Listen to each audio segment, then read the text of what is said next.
Good evening, everyone. It's been a while since I did one of these. I'm kind of taking the summer off after the craziness of the previous trial, but I had definitely had a few things I wanted to say about the attempted honor killing trial with the verdict. So it was pretty clear to me during deliberations there was going to be some real disagreement. Um, when you're reading some of the testimony, and I think I just posted on Twitter, but I wanted to read it, if I may, what was actually being said in open court. Because testimony is what juries decide. That's what makes or break a case. But here's what we have: multiple witnesses testified that they saw the defendant choking his daughter near the bus stop outside the school to the point where her eyes were rolling to the back of her head.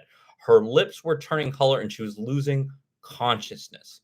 A doctor who specializes in child abuse cases also testified it appeared the victim suffered a seizure during the alleged choking incident. They're screaming she can't breathe. He's killing her. And you hear it on video.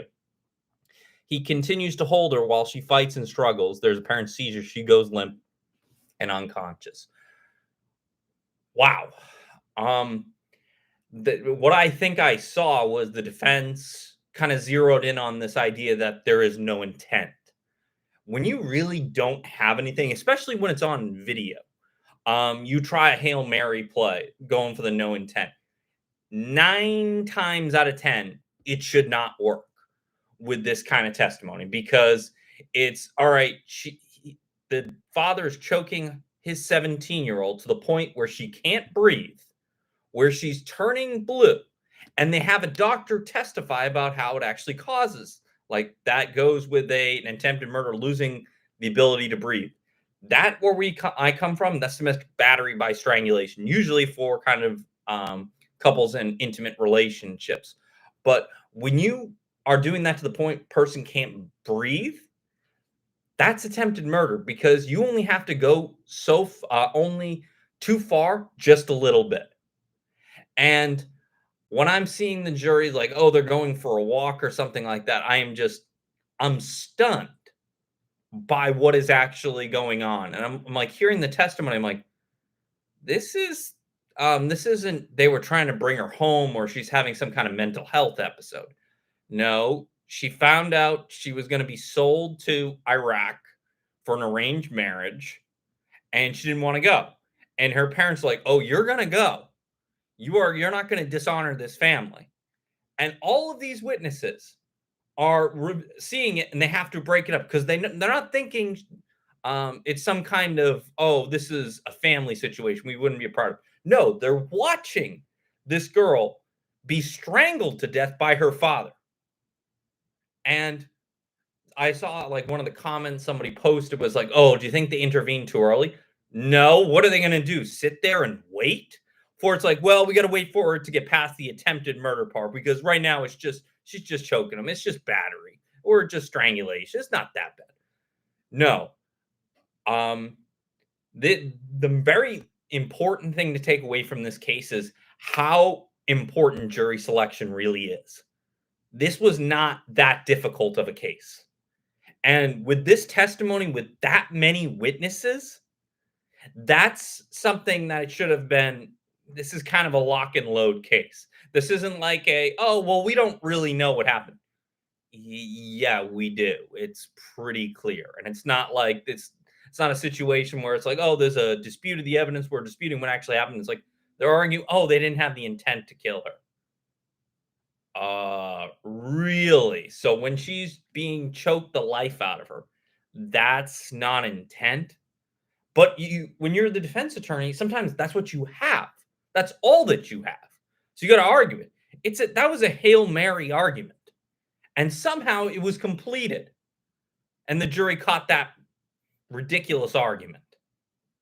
And so that's what the biggest thing to take out of this is you when you're trying a case, whether you're the prosecution defense, no matter how strong you think your case is, you need to lock in during jury selection because all it takes is for one juror to dissent and basically blow up your case. I think like look at Nicholas Cruz when they do the death penalty trial, 11 people voted for death and one person voted for life. And guess what? You need a unanimous decision to be able to get it. Now that's changed in Florida. That I'm sure will be challenged through the courts. But yeah, and this is the very important part about it. It is a lot easier to convince somebody who's guilty to switch over to not guilty than it is for somebody to go to not guilty to guilty. Because a lot of those people who are in the not guilty camp are firmly in there. It's like, you're not going to take me off of this. I'm not convicting this person. And everything that is going to be presented is to prove their point. They're going to try to convince other people of their argument. So it is. It's a pretty baffling case, if it were. I would probably say it was a based on the evidence. I'm not like shocked by the verdict, just simply because the writing's on the wall throughout that kind of um,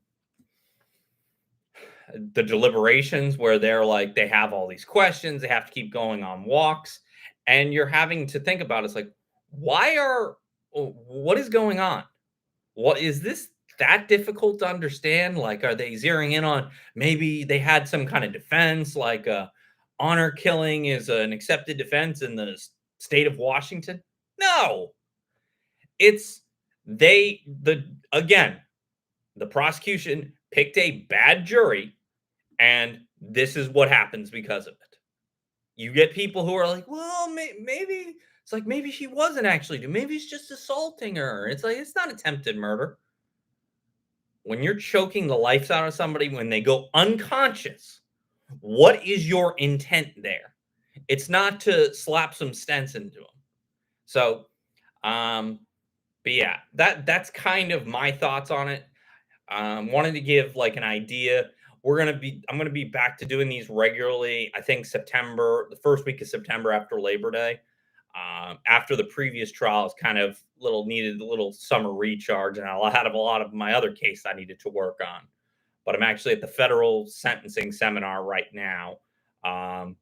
So like a lot of cool stuff going on there. But this case was something that I'd been following and seeing the reports and seeing some of the testimony. I'm like, okay, this shouldn't be that difficult. But the important thing to remember is you don't know what a jury's going to do. You don't. You can say that you do, and people can guess, and like, oh, you don't know. And this should not have been guilty of the father being guilty, I think, assault and false imprisonment, and then the wife being guilty of violating a court order. And when they were trying to, I think, find her guilty of that, it was pretty clear to me that they were just trying to get her convicted of something, that they felt too bad about her essentially skating on all the other charges. So I don't I'm not overly shocked by the verdict based on what was happening, but at the same time, it's still just a true miscarriage of justice. It really is. Um, and well, hats off to their attorneys for making the argument and seeing that it worked. But the reality is, it shouldn't have. And if you ask them, probably 9 times out of 10, that's a conviction. Yeah, what jurors will twist themselves into believing. Yes, that is unfortunately a reality. Especially when I overheard, because I don't want to spend too much time discussing Karen Read, just simply because I think it'd been done enough, and um, that people need to, it's like it's in the past and you move on to the civil case and stuff like that. But yeah, I couldn't believe like some of the things the jurors were saying. I think one of them said, I thought it was reasonable doubt John O'Keefe didn't go into the house. I was like, I'm sorry, what? Do you know what reasonable doubt actually means? And they don't. That was clear that jury didn't. And it's pretty clear this jury twisted themselves into, it's like, well, I guess, well, and justified it instead of like, they tried to kill their daughter because she didn't want to go into an arranged marriage. Our job as the jury is to hold these people accountable, not just be like, well, let's look at it from their perspective. It's like, no, that's not how it works. You look at it from the facts and the evidence presented. And with that exact testimony that I read earlier, that's an attempted murder case. It could be, you could have changed it to some kind of more serious charge, but to guilty of assault, which here in Florida is actually a misdemeanor. False imprisonment is only a third-degree felony. Um, what was something is wrong with this jury. They need to follow along. What was the judge like? I in my experiences, judges, they've been around the block, so they're really not really shocked by anything that happens.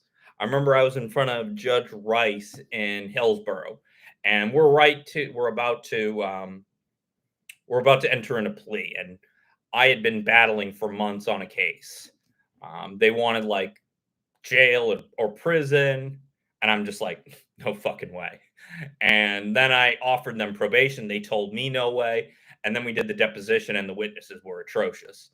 And then they offered me probation again the day of trial, and I was like, bring it to my client. We're like, no.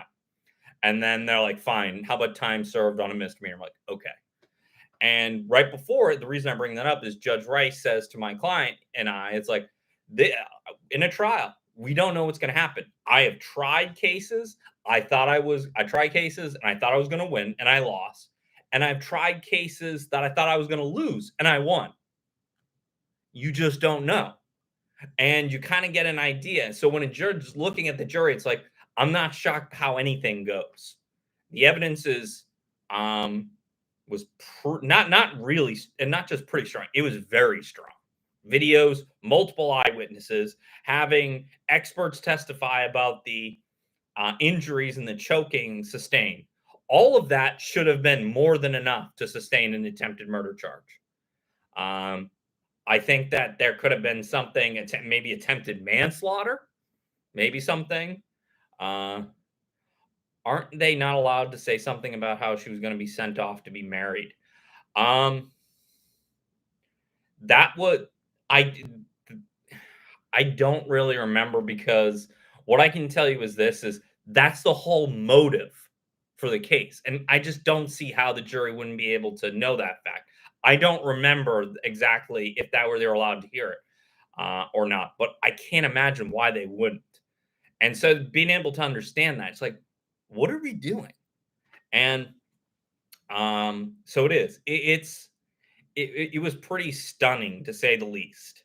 When I'm obviously, like I said, stunning as to yeah, the evidence should have led to a guilty verdict. But once I saw the kind of the long deliberations, oh, we need to go for a walk. I was like, ah, crap. They're going. There's huge dissent on the jury, and they want to convict for lessers. They don't want to give the attempted murder charge. This is another travesty. It's tough to it's tough not to think that it is based on the facts and evidence presented. Like this is not like, oh, holes in the investigation and using red solo cups and all the other nonsense that was used that is somewhat understandable. That wasn't here. There was I don't know how many witnesses, a video, I don't know how many expert witnesses. It's like, what more do you need? And then it's just the truth or the reality is jury selection. And I've said this before and I will say it again. Every battle is won and lost before it is ever fought. And this case, again, was lost during jury selection. The prosecution tried a phenomenal case, got unbelievable testimony in. They again picked a bad jury because any jury who would have been like, I don't know if it's attempted murder. I don't think this was overcharged based on the evidence. I really don't. There are cases, arguably like Diddy's case was maybe overcharged, and it was pretty clear during the government's case that they really didn't know what their theory was at times throughout the case. But this was really straightforward, really straightforward. And what you're seeing nowadays with juries is too many of them don't want to stand in judgment of someone else. And they're like, what if I'm wrong? What if they're innocent? Because everything is just all these true crime podcasts and everybody listens to them and everybody watches all these documentaries where all these innocent people have been convicted. That is a travesty. but every single person who's brought in front of a case is not being railroaded. Like that's the truth. Like the whole thing with Kottenberger, people are like, oh, he's a victim of massive cover up. No, he's not. He literally did it. And thankfully, they did the plea colloquy where he had to admit he was pleading guilty because he is guilty. So, um, so to give kind of a heads up, I think um, I'm going to start doing live now at fives. Back up, I probably say the first or second week of September. I have a domestic battery case going right after Labor Day, so that may be the reason when it pushes. But if that case gets dismissed, then we're going to back to be doing Tuesdays and Thursdays at 5 p.m.